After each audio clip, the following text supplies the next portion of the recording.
How do you approach learning something new that you are unfamiliar with? When I encounter something new, I typically start by researching it online. I'll try to find tutorials or articles that break down the topic into simpler terms. If I'm still struggling, I might ask a coworker or look for training materials. I'm not afraid to ask for help, but I prefer to do as much of the learning on my own as possible. What could have been improved?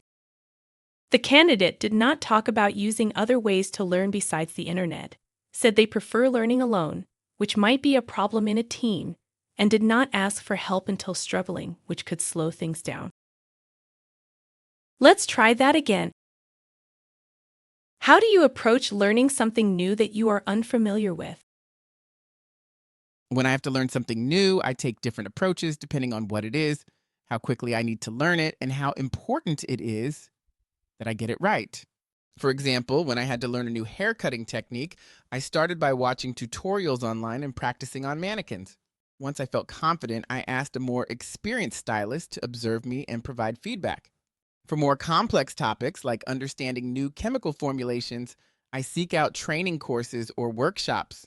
I believe a combination of self study, hands on practice, and mentorship is the most effective way to learn something new. What went well this time around?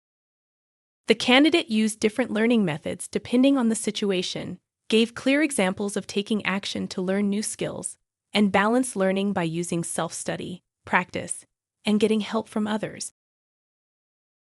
Nail your next interview with CareerPrepped.com.